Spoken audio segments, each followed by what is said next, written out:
So here's the feel-good story of the week. Miami nightclubs horrified that big spending crypto bros are broke now. They wanted to show that they didn't have any limits. Okay, this is something from Sephora. I'm not buying it. Thank you. Fallen high rollers. Like a lot of other folks out there, the sullen owners of Miami nightclubs have lost out in the crypto crash. Although not necessarily because they invested their savings into the cryptocurrencies. Instead, they're missing out on the business of high rolling crypto millionaires who, according to club owners, sought to loudly flaunt their newfound wealth on the city's world renowned life scene. Out of the blue, all of these kids from crypto started coming down and spending a lot of money. Let's see. Groot Hospitality operates Live Story and Swan, three major Miami hotspots, like an insane amount of money.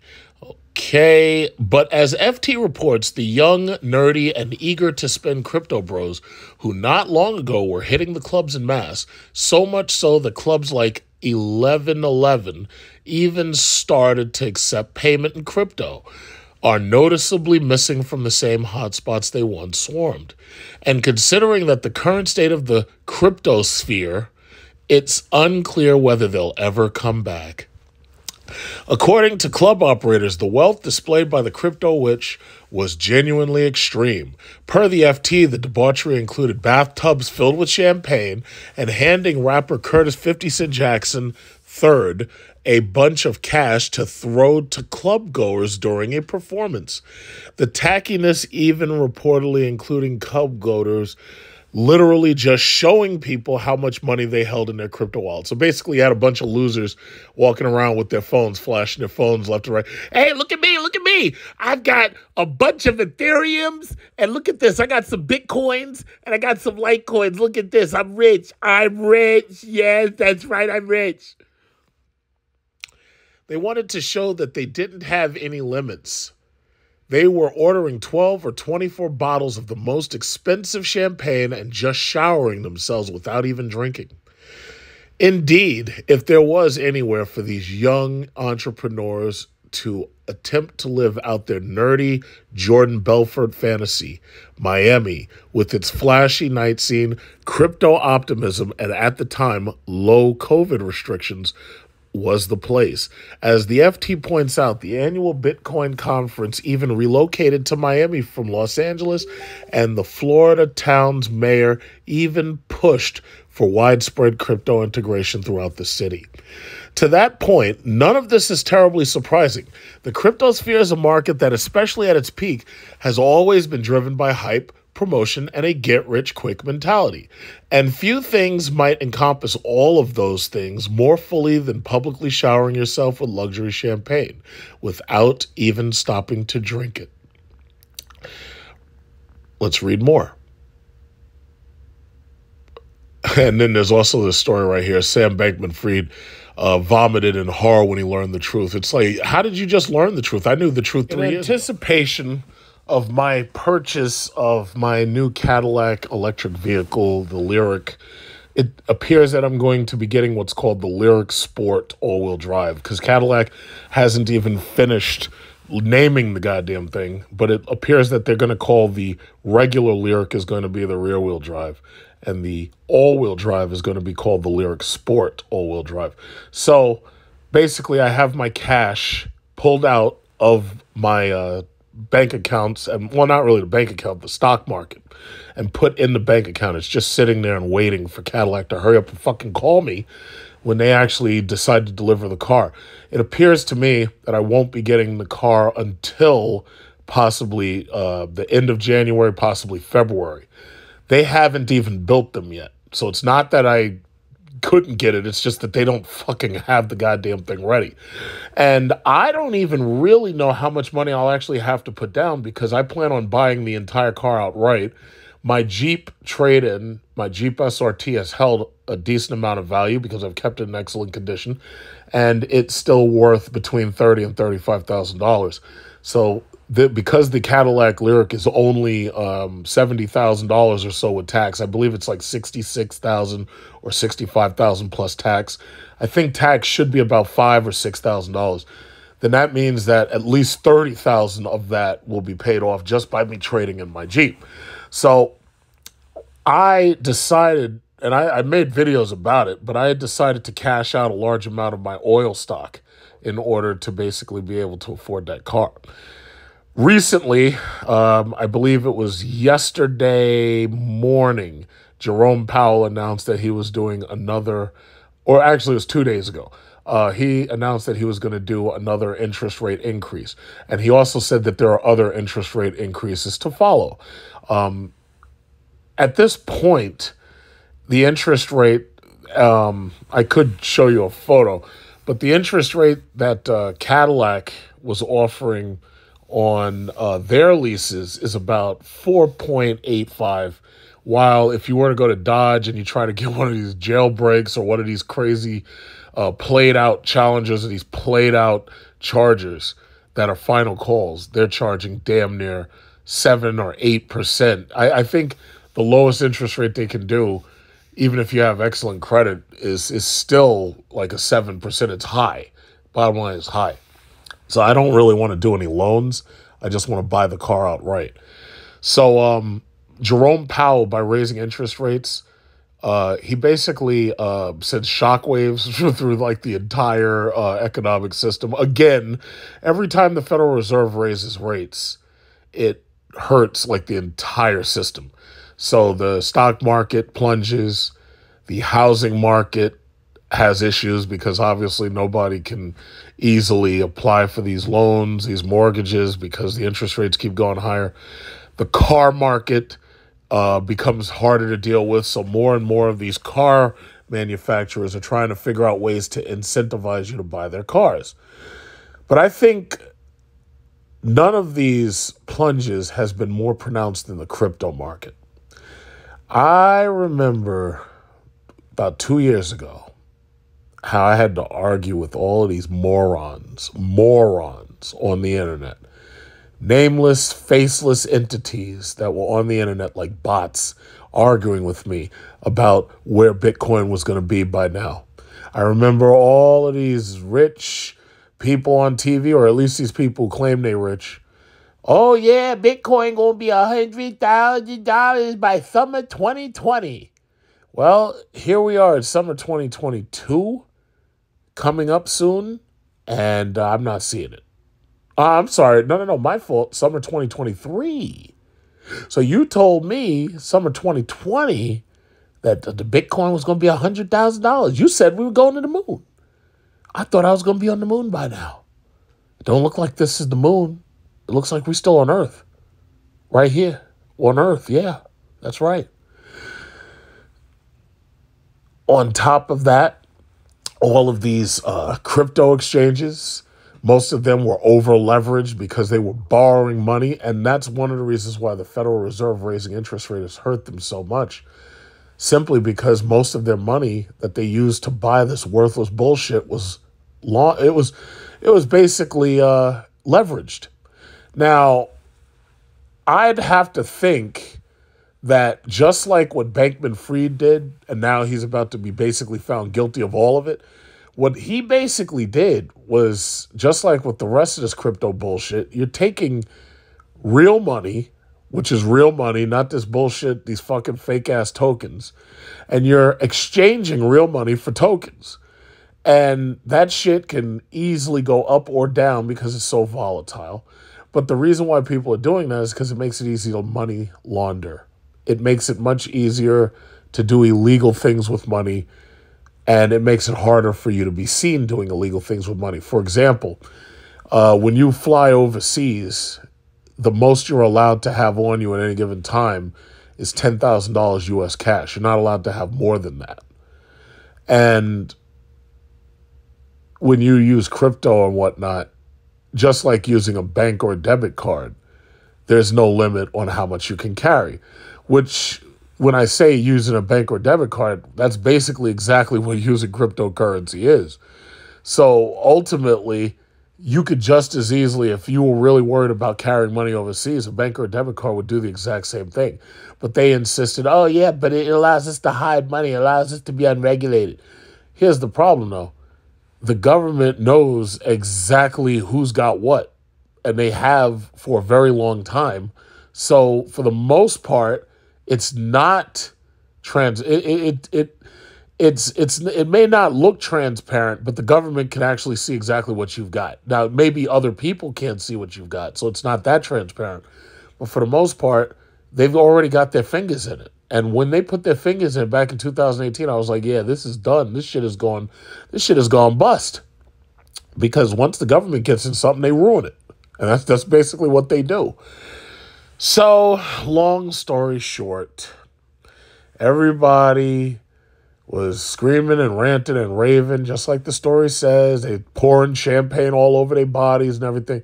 Now, me personally, my favorite champagne is Moet Chandon, and Emirates introduced me to that one. And of all the champagnes I've had, that's pretty much probably the favorite that I like. And simply put, I would never pour that shit all over myself. You know, I'd rather actually drink it. If I want to pour something on myself, I'll get a glass of water. But these crypto bros, they were making it rain all over. We gonna make it rain all over these hoes. Yo, pass me that shit.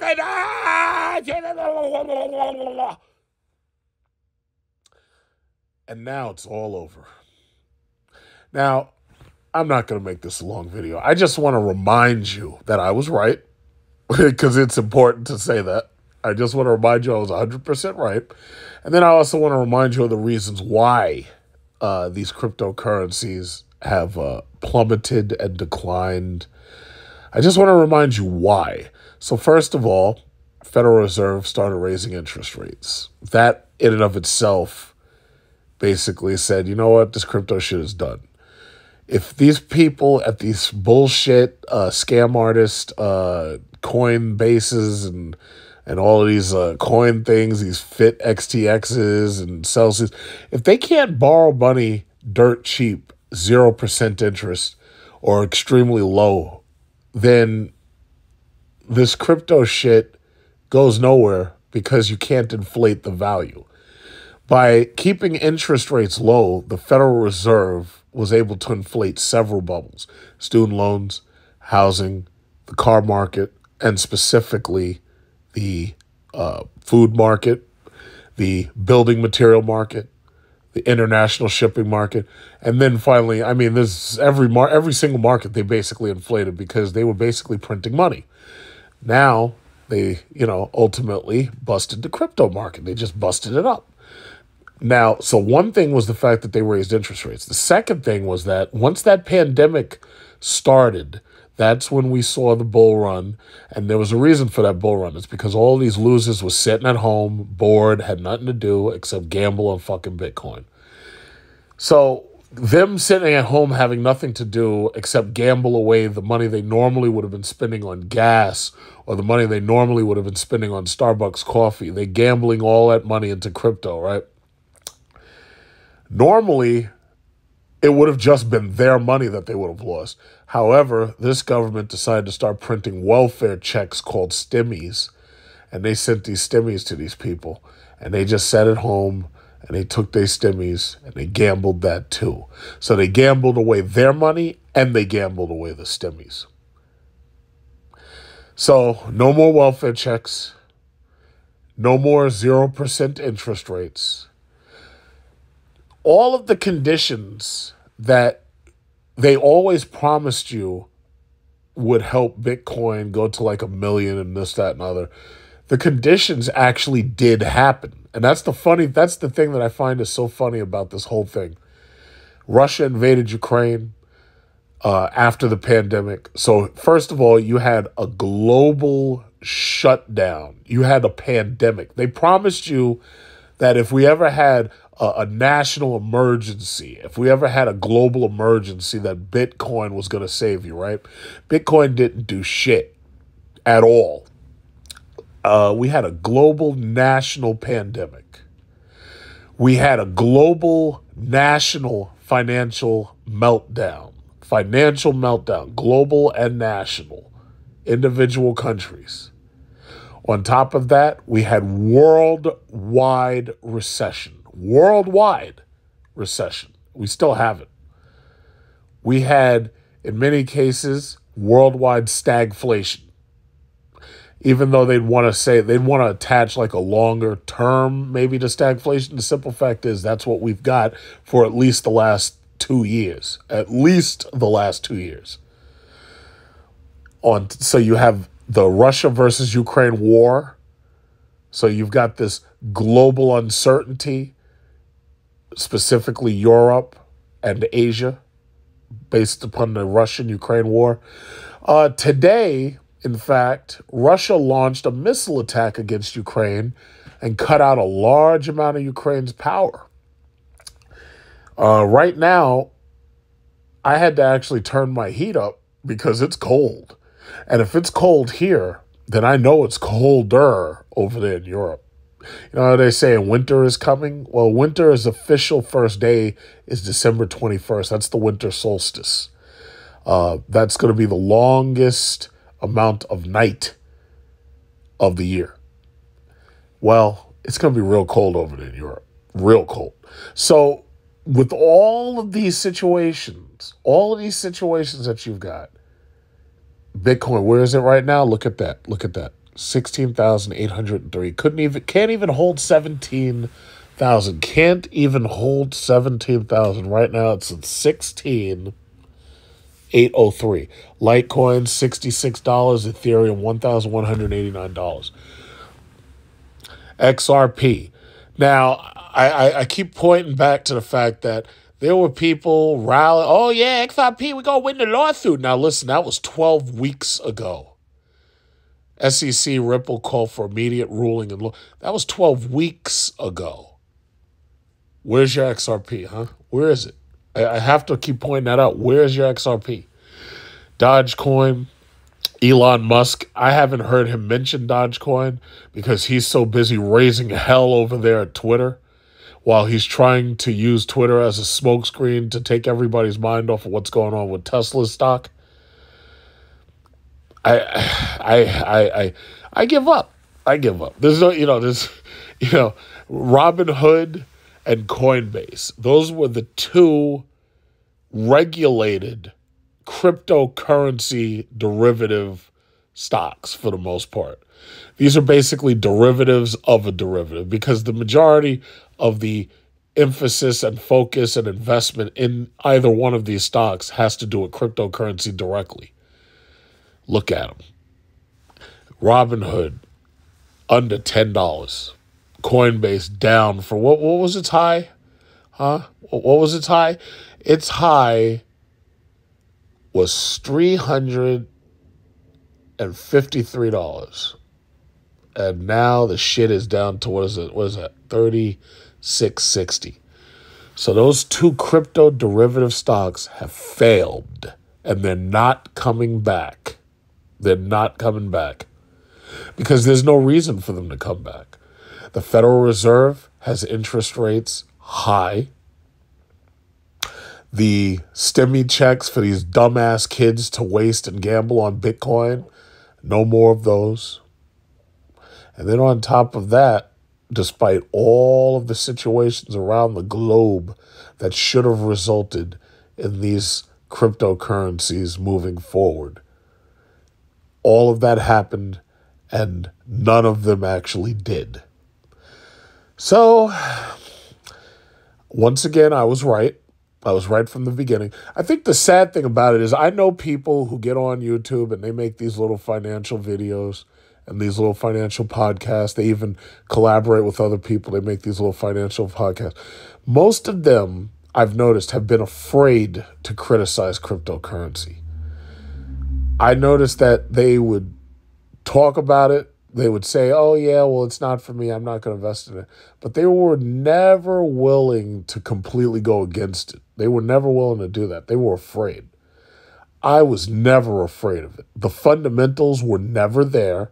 And because the fundamentals were never there, it was obvious that these things were never going to go anywhere. So for the longest, while everybody else went along with the flow, while you had all of these big name YouTubers tricking and convincing you stupid motherfuckers to put your money into this stuff. You had Kevin O'Leary. When I saw Kevin O'Leary get involved with crypto, I was like, yeah, this is bullshit. This is absolute bullshit. And he was saying, oh yeah, well, I'm going to build my own miners because I want to mine sustainable coin. I was like, what? This fucking guy doesn't know what he's talking about. But scam, bankrupt, fraud stole a hell of a lot of money from Kevin O'Leary. Not only that, scam, bankrupt, fraud cost Kevin O'Leary a lot of his reputation because he was in on it. He was hyping this shit. He was pushing this. He was hyping FTX. Same thing goes for Stephen Graham. Meanwhile, the smaller YouTuber like me, whose voice that there was no way you were going to hear my voice over Fox Business News, over CNN Business, over MSNBC, CNBC. A voice like mine, there was no way you were going to hear my voice over all of their voices. And lo and behold, Kevin O'Leary, MSNBC, CNBC, Fox News, CNN. Imagine this. Imagine how I feel knowing that this entire time I was right and this entire time they were wrong. That's the reason why I made this video. Just to basically prove a point. So that's just it. So as for scam, bankrupt, fraud, oh yeah, I'm going to be paying close attention to the developments. It's obvious that the Democrats stopped him from testifying by arresting him. They didn't want him testifying.